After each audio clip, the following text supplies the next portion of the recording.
This series is about my 6th Ford Ranger. I've owned 6 of them over the years, and they were all the same. Long box, V6, fleet. The fleet Rangers never had all the bells and whistles. It was just a truck. That was all I wanted. My first Ranger was a 1984. Then I got an 87. Then an 89. Then a 93. And finally a 2007. This is an image of my 2007 Ford Ranger one day before it was sold with 194,000 miles. And here it is setting next to the new Ranger, the 2022. It was special ordered as a super cab, 6-foot 1-inch box, vinyl floor, cloth seats, mud flaps, and the rear seat delete.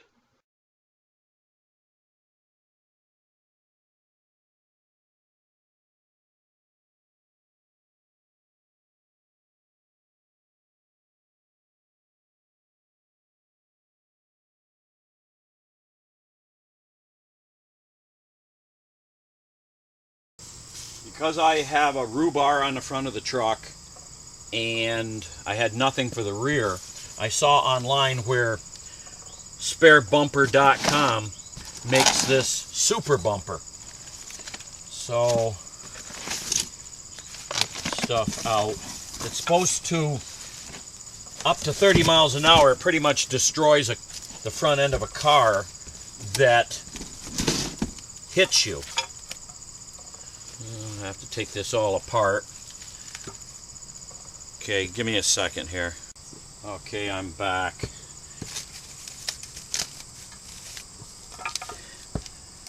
Get this all cut away here. They're really good at making sure that you can't get into it. You know, they want to protect it.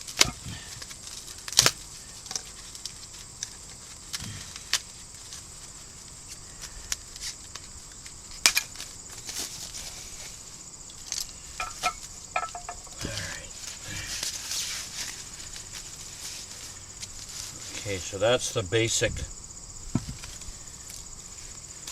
super bumper. And the idea is it goes on a receiver hitch, and these bumpers are supposed to absorb up to a 30-mile-an-hour crash. Now in this bag here they give you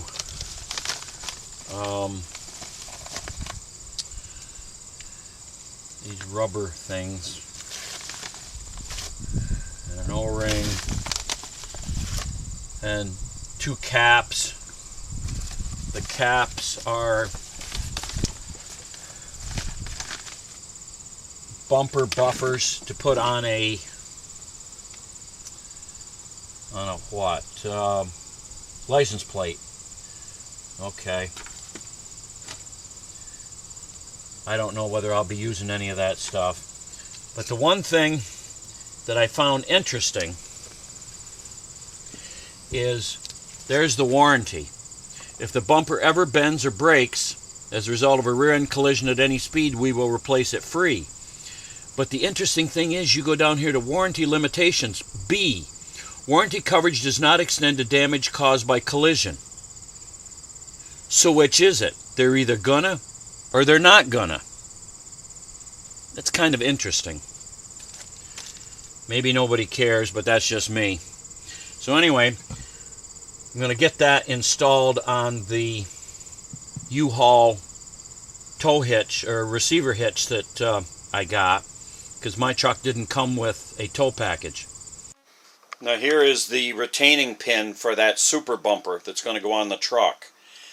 And I looked at locking pins that had steel tumbler locks and brass tumbler locks, and they had all kinds of seals, and I read all the horror stories about you can lock it but you can't unlock it and you'll break the key off.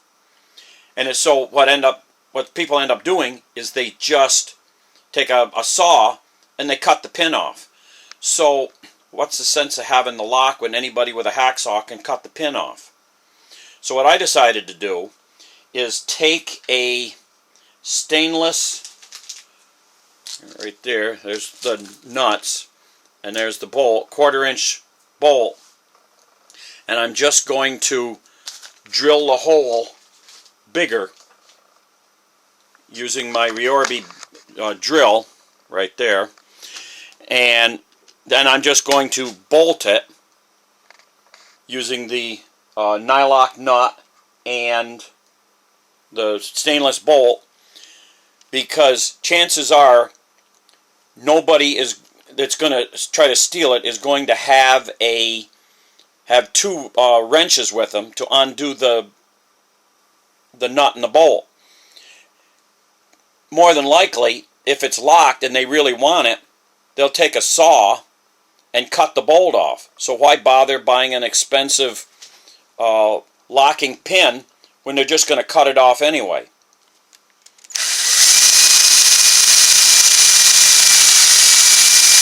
So I'm just drilling down through it, adding lubricant. And when I get it done, I'll show you what I ended up with. Okay, finally through. It wasn't that difficult. Just got to use a lot of lubricant. Okay, so I've got it through. I just got to do a little cleanup on the wheel, and then I'll be ready to put the bolt in. There's the nylock nut. There's the bolt. They're all stainless. All I got to do is put that through the receiver, tighten it down with 2 wrenches, and I'll be able to get it on and off in the future because it's stainless. But if anybody really wants to take it, just like if you had one of the expensive locks, they'll cut it off. So that's my fix for making the Sparebumper a little bit harder to steal. I got my 2-inch receiver hitch frame mount put on. Now let's see how this fits.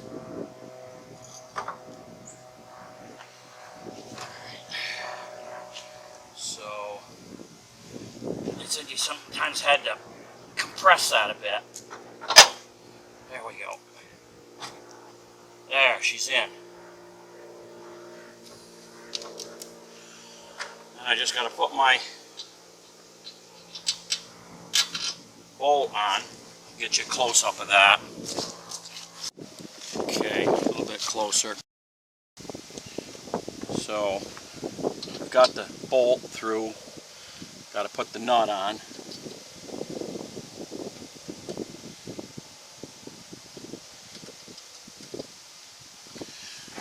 And I just got to take these wrenches and tighten it up.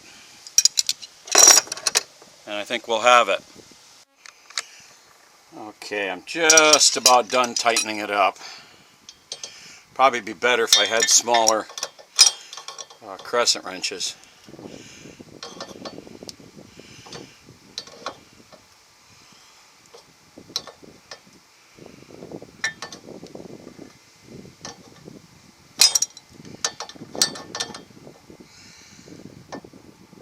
There. That's good and tight. So that isn't going anywhere. If anybody wants to get it off, they'll have to show up with the wrenches, or most people just, if they got a lock, they hacksaw the pin off.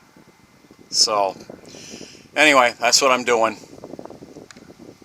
So there is what it looks like when it's fully installed.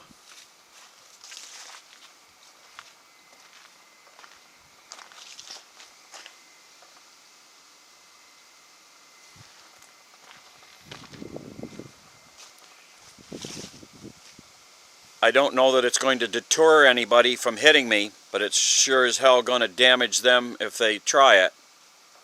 Oh, one final thing. I lost my DZ step because that mounts to the same place that the receiver hitch does. I'm going to have to see if I can get something, some kind of an adapter to make that work.